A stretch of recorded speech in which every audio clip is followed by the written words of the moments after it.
কাঁচা আলু দিয়ে এত সুন্দর কাঁচা আলুর পাকোড়া তৈরি করা হয়, না দেখলে বুঝতেই পারবে না। ক্রিস্পি আলুর পাকোড়া এইভাবে একবার হলো ট্রাই করে দেখতে পারেন। নমস্কার বন্ধুরা, অমৃতাদি কুকিং চ্যানেলে সবাইকে স্বাগত জানিয়ে আবারও হাজির হয়েছি। তো যে সকল বন্ধুরা ইউটিউব চ্যানেল থেকে দেখছেন তারা প্লিজ চ্যানেলটাকে সাবস্ক্রাইব করে আমার পাশে থাকবেন, আর যারা ফেসবুক থেকে দেখছেন তারা পেজটাকে ফলো করে রাখবেন। স্কিপ না করে পুরো রেসিপিটি দেখার অনুরোধ রইল। তো চলুন রেসিপিটি শেয়ার করা যাক।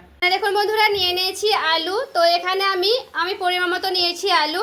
আপনারা চাইলে কিন্তু আলুটা কম বেশি করে নিতে পারেন। তো আলুগুলোকে আমি প্রথমে ধুয়ে নিয়েছি। এই আলুগুলো কিন্তু আমি খোসা ছাড়াবো না। আর এই বাটিতে আমি জল নিয়ে নিয়েছি। আমি নিয়েছি একটা গ্রেটার। এই গ্রেটারটা দিয়ে খুব ভালো করে দেখুন এইভাবে। তো এখানে দেখুন একটা আমি আলু নিয়েছি। আলু দিয়ে খুব ভালো করে দেখুন এইভাবে আমি গ্রেট করে নিচ্ছি। এখানে জলের সঙ্গে গ্রেটটা করলে খুব সুন্দর করে কিন্তু আলুটা মানে সাদা সাদা হয়ে থাকবে। যে একটা কালো হয়ে যায় ওটা কিন্তু হবে না। তো দেখুন আলুটা আমি খুব ভালো করে কিন্তু এইভাবে গ্রেট করে নিচ্ছি। এখানে কিন্তু আলুর খোসাটা ছাড়াতে না ছাড়ালেও কিন্তু ভালো হবে, আর ছাড়ালেও হবে, কিন্তু আলুর খোসার সঙ্গে কিন্তু পাকোড়াটা খেতে ভালো লাগবে। আলুর খোসা কিন্তু আমি এখানে ছাড়াবো না। আপনারা চাইলে কিন্তু না ছাড়াতেও পারেন। এই আলুর খোসা সমেতে কিন্তু খুব ভালো করে এইভাবে দেখুন গ্রেট করে নিচ্ছি। আর খুব ভালো করে কিন্তু গ্রেট হয়ে যাচ্ছে, দেখে বুঝতে পারছেন। আর আলুর চোকাটা থাকার কারণে কিন্তু খুব সুন্দর ক্রিস্পি হবে এই পাকোড়াগুলো। তো চলুন সবগুলোই আলু কিন্তু আমি এইভাবে গ্রেট করে নিচ্ছি, তারপরে ফিরে আসছি। আর এখানে দেখুন সবগুলো আলু কিন্তু আমার খুব ভালো করে গ্রেট করানো হয়ে গেছে। দেখুন খুব ভালো করে কিন্তু আলুটাকে ধুয়ে নিতে হবে। তো আর এখানে দেখুন সঙ্গে সঙ্গে আমি কিন্তু আলু গ্রেট করেছি বলে একেবারে কিন্তু কালো হয়ে যায়নি, ওপরে জলটা কিন্তু ভেসে গেছে। আর দেখুন এখানে প্রায় জল পাল্টে পাল্টে 2 থেকে 3 বার কিন্তু ধুয়ে নিতে হবে। তো চলুন এখানে আমি জল পাল্টে পাল্টে 2-3 বার ধুয়ে নিচ্ছি, তারপরে ফিরে আসছি। আর এখানে দেখুন আমি ট্যাঙ্কির জলে খুব সুন্দর করে কিন্তু এইভাবে ধুয়ে নিয়েছি ছাঁকনিতে করে। তার জন্য দেখুন একেবারে চকচকে হয়ে গেছে। আর এখানে দেখুন একটা বাটিতে আমি জল নিয়েছিলাম, এরপরে ঢেলে দিলাম। এরপরে খুব সুন্দর করে দেখুন আবারও আমি কষলে কষলে ধুয়ে নিচ্ছি। আর এই যে দেখুন কত সুন্দর করে চকচকে হয়েছে। এটা কিন্তু খুবই ভালো করে ধুয়ে নিতে হবে, যেন কালো না পড়ে যায়, তার জন্য। তো এখানে আমি কিন্তু 2-3 মিনিট একটু জলে এভাবে চুবড়ে রেখে দেবো, এতে করে যেটা এক্সট্রা কষ থাকবে সেগুলো কিন্তু বেরিয়ে যাবে। আমি দেখুন নিয়েছি 4টের মতো পেঁয়াজটা কিন্তু একটু বেশি করে দেবো, এতে করে ক্রিস্পি হবে। তো এই পেঁয়াজগুলোকে খুব ভালো করে কিন্তু কেটে নিতে হবে। তো পেঁয়াজগুলো প্রথমে আমি খোসাগুলো মুখ সাইজগুলো কেটে নিচ্ছি, তারপরে খোসাগুলো ছাড়িয়ে নেব, তারপরে ধুয়ে নেব পরিষ্কার করে, তারপরে আবারও ফিরে আসছি। সবগুলো কিন্তু খুব ভালো করে চোকাগুলোকে ছিলে নিয়ে চলে এসেছি। এরপর আমি জল দিয়ে পরিষ্কার করে ধুয়ে নিচ্ছি। এবারে খুব ভালো করে দেখুন এবার আমি কেটে নিচ্ছি। তো এইভাবে মিহি মিহি করে কিন্তু কেটে নেব পেঁয়াজগুলোকে। এভাবে আমি খুব ভালো করে দেখুন ছুরি দিয়ে কেটে নিচ্ছি। এভাবে কেটে নিলেই হয়ে যাবে পেঁয়াজগুলোকে। দেখুন সবগুলো পেঁয়াজ আমার কিন্তু কাটানো হয়ে গেল খুব ভালো করে। দেখুন এইভাবে কিন্তু আমি পেঁয়াজটা কেটে নিয়েছি। এইভাবে আমি একটা বাটিতে ঢেলে নিলাম পেঁয়াজগুলোকে। এখানে দেখুন আমার অর্ধেকটা বাঁধাকপি ছিল, সেই অর্ধেকটা বাঁধাকপি ফ্রিজে রাখা ছিল, তার জন্য ভাবলাম এটাতে দিয়ে দেবো, এতে করে আরও কিন্তু খেতে ভালো লাগবে। তো বাঁধাকপিটাকে দেখুন এইভাবে আমি ছোটো ছোটো করে কেটে নিচ্ছি। বাঁধাকপি থাকলে দেবেন, না থাকলে কিন্তু না দেবেন, কিন্তু আমার এখানে অল্পটা ছিল, অর্ধেকটা ছিল বলে আমি এখানে বাঁধাকপিটা দিয়ে দিলাম। তো এইভাবে বাঁধাকপিটা খুব সুন্দর মিহি মিহি করে দেখুন কেটে নিচ্ছি, এতে করে ভালো হবে, তার জন্য। এখানে আমি নিয়ে নিলাম এই ছাঁকনিটাতে ধুয়ে নেব, খুব ভালো করে পরিষ্কার করে ধোয়ানো হবে। দেখুন সেই পেঁয়াজের ওপরে আমি বাঁধাকপিগুলোকে দিয়ে দিলাম, যেহেতু আমি জলগুলো ছাড়িয়ে নিয়েছি খুব ভালো করে। এরপরে পেঁয়াজ আর বাঁধাকপিটার সঙ্গে একটু এইভাবে মাখিয়ে নিচ্ছি, এতে করে যেন পেঁয়াজগুলো খুব সুন্দর একটা একটা হয়ে যায়। দেখুন এইভাবে কিন্তু কেটে নেওয়ার ফলে দেখছেন এইভাবে কিন্তু একটা একটা হয়ে যাচ্ছে পেঁয়াজটা। এইভাবে কিন্তু পেঁয়াজটাকে একটু ভালো করে ভেঙে দেব। আর এই যে বাঁধাকপিটার সঙ্গে এইভাবে একটু ভালো করে দেখুন মাখিয়ে নিলাম। এবারে দেখুন অল্প করে দিয়ে দিতে হবে লবণটা আমি এখানে দিলাম, কারণ লবণের সঙ্গে আর বাঁধাকপিটার সঙ্গে একটু ভালো করে মাখিয়ে রেখে দিতে হবে 5 মিনিটের মতো। এতে করে দেখবেন বাঁধাকপি থেকে কিন্তু অনেকটা জল ছাড়ে, তার জন্য কিন্তু একটু ভালো করে মাখিয়ে রেখে দিতে হবে। দেখুন এখানে কিন্তু আমি মাখিয়ে রেখে দিলাম, দিয়ে কিন্তু 5 মিনিটের মতো রেখে দিয়ে ফিরে আসছি। 5 মিনিট পর কিন্তু ফিরে এলাম, আর দেখুন কত সুন্দর কত নরম হয়ে গেছে। দেখুন বাঁধাকপিটা দেখে বুঝতে পারছেন কত সুন্দর নরম হয়ে গেছে। এরপরে সেই জল ছাড়া আলুটা আমি দিয়ে দিচ্ছি। আবারও আমি দিয়ে দিচ্ছি অল্প করে লবণ, পরিমাণ মতো কিন্তু দিয়ে দিচ্ছি লবণটা। জায়গাটা আমার একটু ছোট মনে হলো, তার জন্য আমি একটু এই বড় বাটিতে নিয়ে নিলাম, কারণ মাখতে সুবিধা হবে তার জন্য। দেখুন দিয়ে দিচ্ছি বেসন, 2 বাটির মতো দেবো এই বাটির।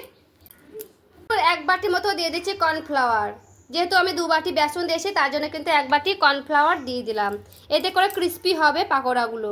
দিচ্ছি হলুদের গুঁড়া পরিমাণ মতো, 1 চামচের মতো গোটা জিরা, দিয়ে দিচ্ছি কাঁচা লঙ্কা, চামচের মতো দিয়ে দিচ্ছি চিনি। এগুলোকে দিয়ে খুব ভালো করে দেখুন এভাবে আমি মাখিয়ে নিচ্ছি। এখানে খুব ভালো করে কিন্তু মাখিয়ে নিতে হবে।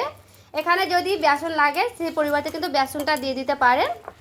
আর এখানে আমি যেহেতু কর্নফ্লাওয়ার দিয়েছি এতে করে ক্রিস্পি হবে, খেতেও কিন্তু ভালো লাগবে। যেহেতু একটু বেশি আছে তার জন্য আমি 1 বাটির মতো কিন্তু কর্নফ্লাওয়ারটা দিয়েছি। দেখুন খুব ভালো করে কিন্তু এইগুলোকে হাত দিয়ে চটকে চটকে মাখিয়ে নিতে হবে, এতে করে যেন নরম হয় সেইভাবে। যত নরম হবে তত কিন্তু পাকোড়াগুলো একেবারে মানে কড়া কড়া করে ভাজা হবে, আর খেতেও কিন্তু দারুণ লাগবে। তো এইভাবে কিন্তু খুব সুন্দর করে দেখুন এইভাবে আমি মাখিয়ে নিচ্ছি। এখানে দেখুন খুব ভালো করে কিন্তু আমার দেখুন মাখানো হয়ে গেছে। আর দেখুন কত মানে অল্প হয়েছে, যেহেতু নরম হয়ে গেছে একেবারে। তো এইভাবে আমি রেখে দিচ্ছি রেস্টে, প্রায় 15 মিনিটের মতো রাখবো, তাতে কিন্তু আরও নরম হয়ে যাবে। তো এখানে 15 মিনিটের মতো ঢাকা দিয়ে রেখে দিচ্ছি, তারপরে আবারও ফিরে আসছি।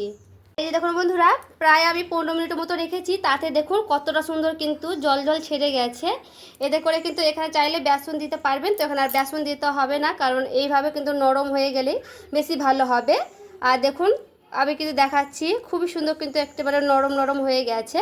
তো চলুন এগুলোকে আমি ভেজেও দেখাচ্ছি। দেখুন আমি একটা কড়াই বসিয়ে নিয়েছি, এরপরে কড়াইয়ে দিয়ে দিতে হবে তেল। এখানে আমি সাদা তেল দিয়ে দিচ্ছি, খুব ভালো করে কিন্তু গরম করে নিতে হবে। তেলটা আমার খুব ভালো গরম হয়ে গেছে, আর এখানে আমি খুব ভালো করে মাখিয়ে নিয়েছিলাম, এরপরে আমি দিয়ে দিচ্ছি। তো দেখুন এইভাবে হালকা করে গোল করে নেব, এরপর আমি দিয়ে দিচ্ছি। আর গ্যাসের আঁচটা কিন্তু এখানে কমিয়ে দিতে হবে, কমিয়ে কমিয়ে কিন্তু দিতে হবে এই বলগুলোকে। তো দেখুন এইভাবে খুব সুন্দর করে আমি বল করে নিচ্ছি।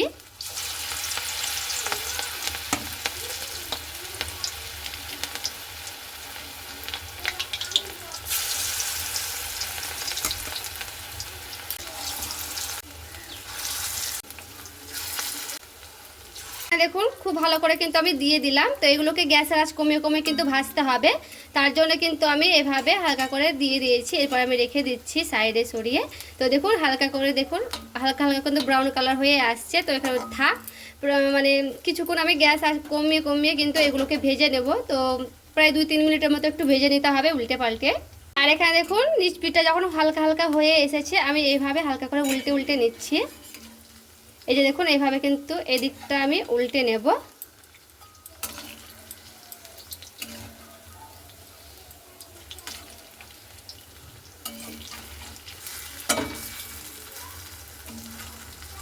এরপরে দেখুন 2 পিঠটা আমি খুব ভালো করে দেখুন উল্টে পাল্টে কিন্তু এইভাবে ভেজে নিচ্ছি। আর দেখে বুঝতে পারছেন সবগুলো কিন্তু খুব সুন্দরভাবে ব্রাউন কালার হয়ে মানে ভাজা হয়ে গেছে।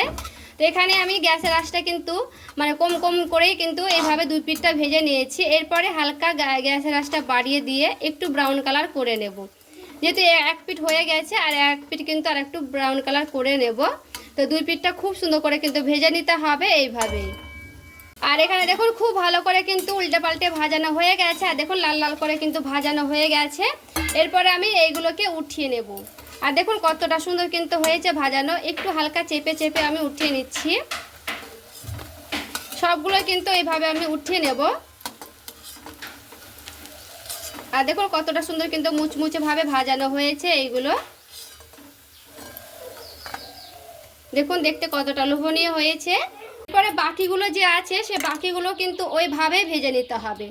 তো সবগুলোই কিন্তু আমি ওইভাবে ভেজে নিচ্ছি। এখানে আমার জয় ব্যাচ হবে, 2-3 ব্যাচ কিন্তু লাগবে, 3 ব্যাচের মতো লাগবে ভাজতে। 3 ব্যাচের মতো করে আমি ভেজে নেব, তারপরে কিন্তু সবগুলোকে ভেজে নিয়ে ফিরে আসছি।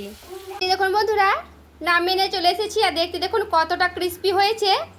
আমি দুটোর মধ্যে দেখুন আওয়াজ দিয়ে দেখাচ্ছি। আর দেখে বুঝতে পারলেন কত সুন্দর ক্রিস্পি হয়েছে।